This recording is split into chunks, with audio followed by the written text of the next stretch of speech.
Está na hora da entrevista do dia com a Denise Campos de Toledo. Nós vamos falar agora sobre as pautas do governo Tarcísio de Freitas. Eu converso com o Gilmacir Santos, que é deputado estadual do Republicanos e líder do governo na Alesp. Deputado, boa noite. Obrigada pela presença. Boa noite, Denise. Boa noite a todos que nos acompanham no Jornal da Gazeta. Prazer, uma alegria, uma honra, né, poder participar aqui com vocês no dia de hoje. Bom, o senhor já está no 5º mandato, é vice-presidente da Alesp, preside a Comissão de Finanças, Orçamento e Planejamento e líder do governo. Agora faz toda a articulação aí com as bancadas. O governo Tarcísio tem tido vitórias importantes em temas polêmicos. Nós vimos toda a briga, por exemplo, em relação à privatização da Sabesp, agora mais recentemente a alocação de verbas da educação misturada com a saúde. É negociação que leva a isso, porque ele também fez uma grande liberação de emendas. A gente está vendo o drama do governo federal. Ele contemplou aí 67 deputados. Tem relação com isso? Não, porque os projetos que têm vindo do governador Tarcísio, embora sejam polêmicos, mas são projetos bons, são projetos realmente que fazem a diferença para o Estado, para a população. E a base entendeu isso. É claro que as emendas...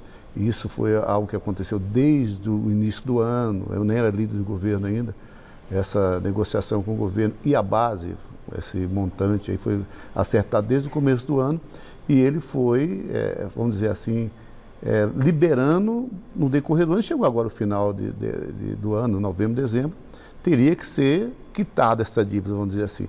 Mas as pautas, elas foram aprovadas, os projetos, não somente por causa das emendas, mas acho também pela qualidade dos projetos apresentados. Agora, em relação a essa redução de verba para a educação? Na verdade, se a gente pegar agora o orçamento que nós estamos discutindo, deve ser aprovado essa semana, nós vamos ver que a peloa do orçamento para a educação em 2024 era 31 bilhões. E agora, para 25, será de 33. Então, não houve redução de recurso da educação para a saúde. Pelo contrário, o dinheiro continua lá e houve um aumento ainda significativo para a educação. Então, não vai faltar dinheiro para a educação. Essa conversa que estão tirando 10 bilhões, que vai faltar, isso tudo faz parte do jogo da obstrução, do jogo da oposição, mas, volto a repetir, o orçamento que nós vamos aprovar amanhã tem quase 2 bilhões de acréscimo no orçamento. Agora, algum problema em relação à aprovação do orçamento? O senhor acha que a aprovação sem problema essa semana? Olha, o orçamento é sempre um momento de tenso, vamos dizer assim, né? Tem muitas discussões. É o principal projeto que é aprovado anualmente, é o orçamento. Nós tivemos aí, como você disse, uns projetos polêmicos, mas o principal projeto do Estado de São Paulo, ou numa Câmara Municipal, do governo federal, é o orçamento anual.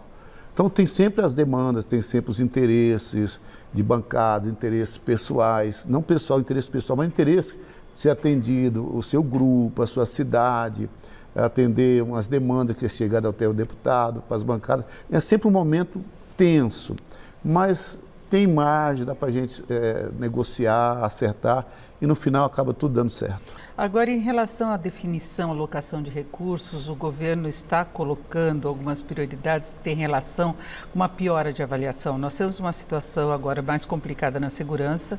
Uma pesquisa divulgada na semana passada mostrou que é o que houve piora da avaliação, tem toda a situação com a Secretaria da Segurança, os deputados de oposição querendo inclusive impeachment do secretário Derrite, por toda a violência policial, letalidade, até piora de alguns números. E se imaginava que fosse um ponto forte do governo Tarcísio, né? Até que ponto a Alesp pode interferir nisso?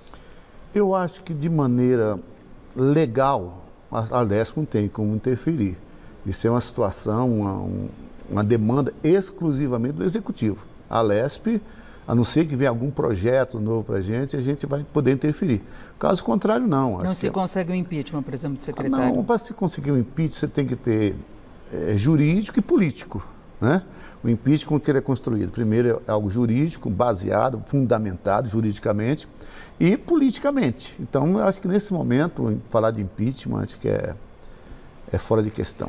E aí houve piora também a avaliação em outros segmentos, inclusive na própria educação, que nós já falamos dessa questão do orçamento, mas o governo Tarcísio insistiu muito, por exemplo, nas escolas militares. Isso chegou à justiça, inclusive, e se vê uma dificuldade de melhora da qualidade do ensino geral no Estado.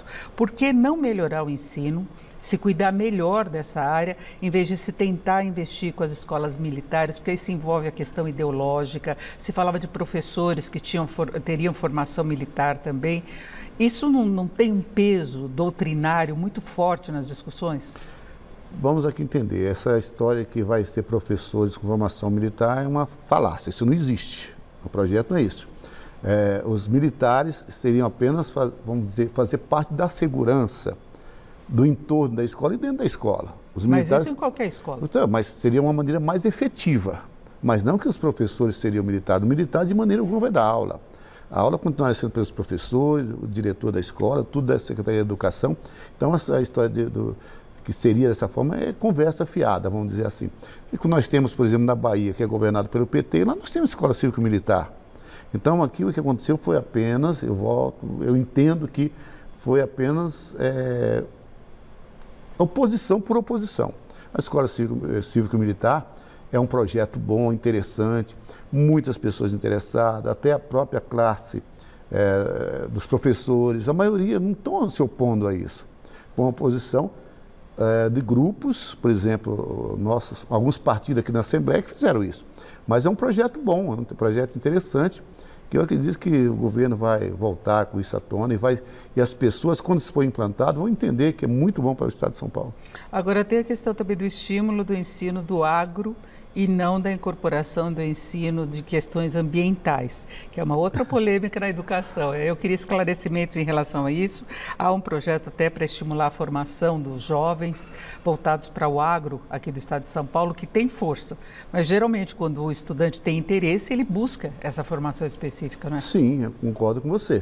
Acho que tem coisas que você vai se acertando no caminho, né? Você começa de uma forma e você vai se ajustando no meio do caminho. Então, esse talvez seja um ajuste que tem que ser feito. Eu acho que também isso não prospera, não. E vamos falar da questão política, né? O governador disse neste último final de semana que ele não quer ser candidato à presidência, embora ele tenha uma força política. Ele demonstrou isso nas eleições, apoiando a reeleição do prefeito Ricardo Nunes, não é? Ele bancou esse apoio com toda a força, mesmo com críticas que dividiram até o bolsonarismo, a direita, e demonstrou força política e sempre é citado, mas ele falou que vai tentar a reeleição. Ele vai ter que apresentar resultados, inclusive a recuperação desses números que nós falávamos. O senhor acha que a tendência é essa mesmo? Eu, como militante do partido, né, fazendo parte da Executiva Nacional, eu sempre defendi isso, né? Se algum dia for isso de maneira particular, se algum dia for chamado para algum debate, alguma opinião, eu vou defender que ele tente a reeleição. Eu acho que é um governador, o mandato dele, o governo dele está bem avaliado. Eu acho que ele sair agora nos primeiros 2, 3 anos de mandato, as pessoas acreditaram muito nele, né? Uma pessoa novata no Estado de São Paulo, ser eleito da maneira que ele foi. Eu acho que seria até, de certa forma, injusto com a população ele se afastar agora. Vamos reviver o Dória novamente? Não daria certo. Né? E com muitos projetos de andamento que serão entregues até 2030, não é? Muitos projetos que foram aprovados agora, muitas PPPs, outras coisas, leilões, que tudo vão começar a acontecer no segundo mandato. Então ele pavimentou a estrada aí para fazer coisas grandes no segundo mandato. Então eu acredito que ele está no caminho certo, acredito que ele voltar a ser candidato à reeleição, acho que é o correto nesse momento, a minha opinião. Para ter sequência no trabalho, é uma resposta Perfeito. Até para o eleitorado, né? Perfeito, não é uma resposta. Para o eleitorado, que estou esperando, acho que o eleitorado ficaria decepcionado com o Tarcísio, né? Aquele eleitorado, principalmente o eleitorado de São Paulo. Tá, você vai falar, mas o Brasil afora pede ele. Tá, mas ele é governador do Estado de São Paulo. São Paulo, que deu voto de confiança. Deu voto de confiança para ele com uma votação expressiva. É isso, eu agradeço muito a presença de Gilmaci Santos. Gilmaci ou Gilmaci? Gilmaci. Gilmaci Santos, deputado estadual do Republicanos e agora líder do governo na Alesp. Muito obrigada, uma boa noite. Obrigado, Denise, boa noite a todos. Com vocês.